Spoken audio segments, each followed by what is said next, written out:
You might have bought a lot of insurance policies for yourself, for your mobile, for car. But did you ever insured your IT project? Did you make it risk-free? Today, we are going to learn how to make your IT project risk-free. In today's video, we are going to cover what is the importance of risk management, how to identify risk, how do you analyze risk, how do you mitigate it, also how you can control. I will share you a real world example. So stay with me till the end. Hey there, digital adventurers. I'm Sanchit, your guide in this internet jungle. I have 13 years of experience in product companies like Airtel X Labs, Tata Click, Paytm, as well as Foray Technologies. During this tenure, I wore multiple hats. I was director of delivery, technical program manager, business analyst, as well as front-end engineer. Today, I'm going to gather all the practical experience that I had in past 13 years and give it to you in easy, implementable, and a practical way. Think of risk as an insurance policy for your company's investment in you, in project, in deliveries, in the product. So in product companies, the innovation and the speed goes hand in hand.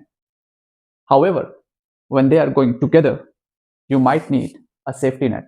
Just like a circus, you have a safety net and the acrobatics is happening in the air. You go to any country, any company, this monster named risk will not leave you. It may transform from a Decepticon to an Autobot, from Goku to Vegeta, but it will not leave you. And today we are going to talk about facing the risk monster with proper techniques. Let's quickly talk about an e-commerce company where I worked as a technical program manager, and this company was embracing itself for the annual onslaught of online shoppers during Diwali. As part of risk identification, in the weeks leading up to the event, the technical team conducted rigorous load testing and performance profiling to identify potential bottlenecks in the tech.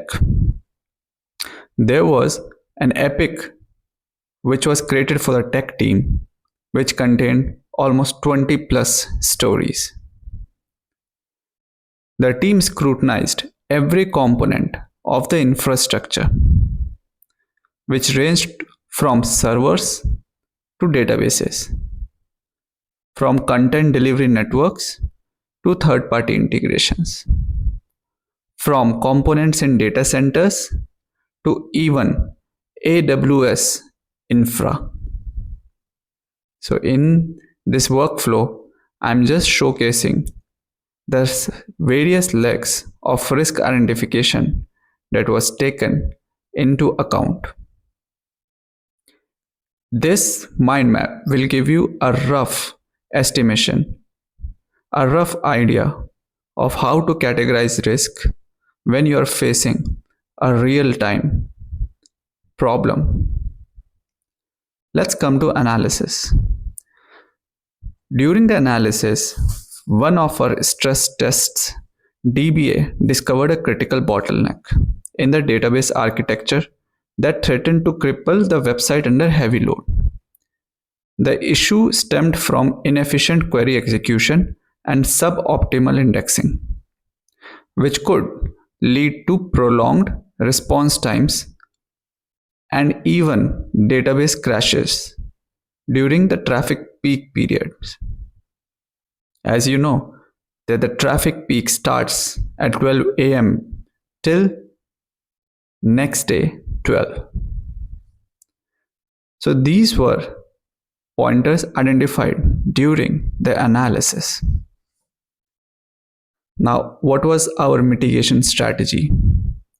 After brainstorming with the tech team, infra and DevOps, we recognized the urgency of the situation. The team embarked on intensive optimization effort. The platform team fine-tuned the database configurations, optimized SQL queries, introduced caching mechanisms, basically to elevate the strain on the backend systems as well as middleware. Additionally, one of the VPs also suggested to implement horizontal scaling. This horizontal scaling strategy turned out to be our contingency plan. We were provisioning additional database instances to distribute the workload more evenly. However, just before just before Diwali, the disaster struck. Our routine server maintenance uncovered a latent vulnerability in our CDN configuration and potentially exposing the infrastructure to distributed denial of service attacks. Now, with the time ticking away, we mobilized a cross functional response team to address the issue. We used to name it as SWAT team, Special Weapons and Technique. Now, in race against the clock, we started reconfiguring the CDN settings. The team also implemented rate limiting. There was another perspective which was taken from a subject matter expert, and that was traffic filtering measures. Parallelly, the team engaged with our CDN provider to deploy proactive security patches. Simultaneously, the tech team bolstered our network defenses by fortifying perimeter firewalls and implementing intrusion detection system IDS. Now, if I look back at this experience underscored the critical importance of proactive risk management in maintaining the resilience and reliability of your digital infrastructure. It reinforced the value of meticulous planning, continuous optimization, and rapid response capabilities in navigating the unpredictable waters of peak demand periods in the e-commerce landscape.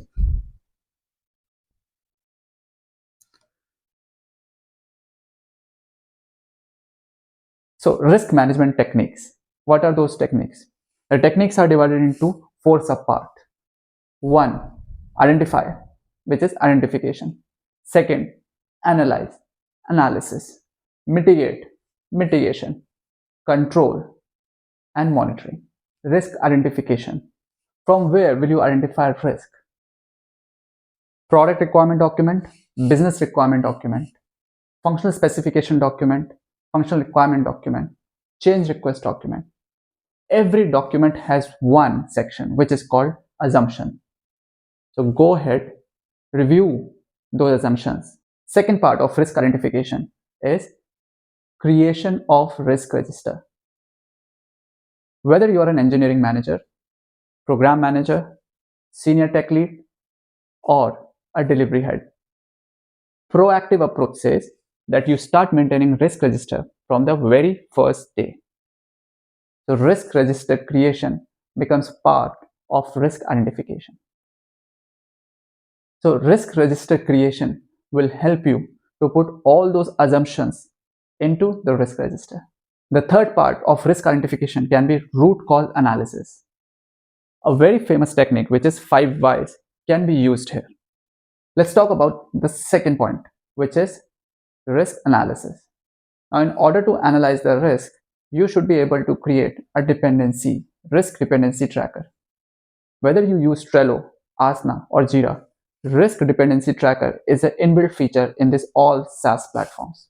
The second part of risk analysis is risk radar. If you are using Grafana, you can maintain a risk radar. One of my favorite tools is risk heat map. So again, in some organizations, these can be automated by use of tools, whereas you can also with minimalistic manual intervention, make it on Excel or Google Sheet. Third, in risk analysis is risk-based prioritization.